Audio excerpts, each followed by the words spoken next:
وعلى محبة الحسين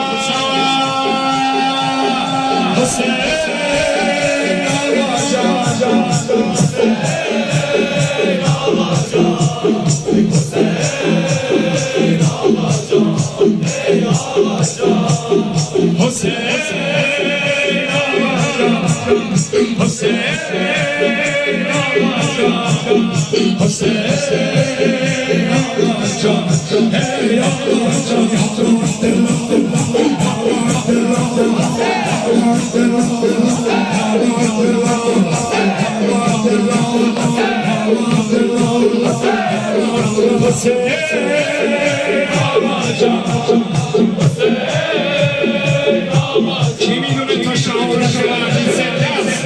تو حرم حسین آقا جان حسین آقا جان حسین سینه زنان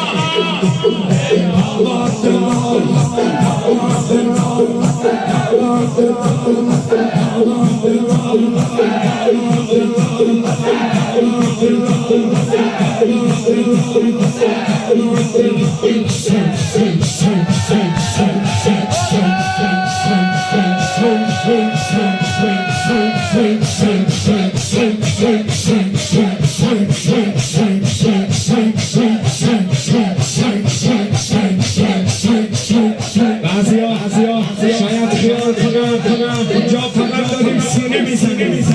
اما این برگه با شما با همین مخدرات، با همین گریه کنان، با این پیل زنای دلسوخته عشق حسین به همین زودی عالم پر از عشق حسین به این اسماتون نرسید که کار دست اینا نیست، کار دست حسین با یه تعداد زن و بچه ها را گرفته هنوز مجنم هست این عشق حسین چه جست و قلوب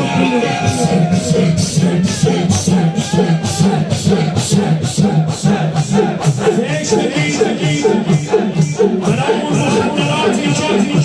تو این حجمه بر علیه چادرشون مردم نیستن و تحمل میکنن. من و توی فرقی نمیکنه تو کوچه بازار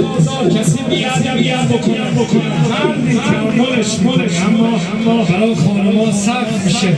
کسی بیادبی طرف مقابلمون بیادبه یادش دادن با بیادبی حرف بزنه. بیادبی اذیت کننده است برای خانما. میدونم مادر ما مزیت میشد، بیبی ما شأنشون نبود این بیادب هاست باش حرف بزنن، اما خانم ایستاد تحمل کرد. نوش جونتون تازه دارید میشید مثل فاطمه. این چند دقیقه حسین میگید برای این خانمایی باشه که درسته تو حجمن،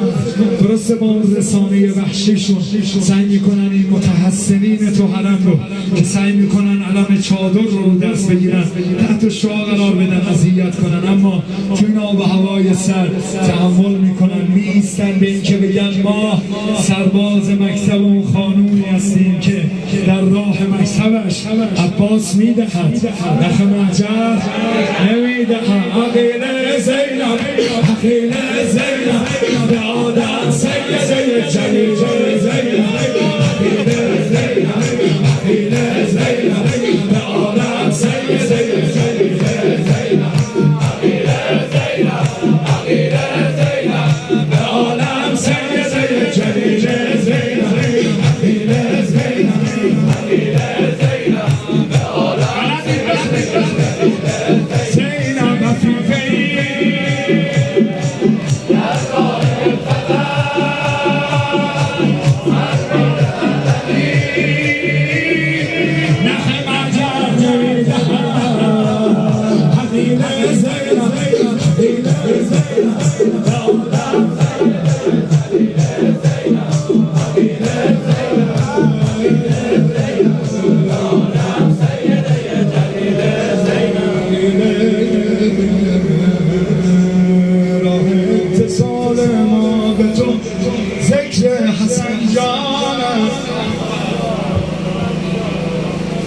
فرزند ارشد میبرد شیر را تا زهرا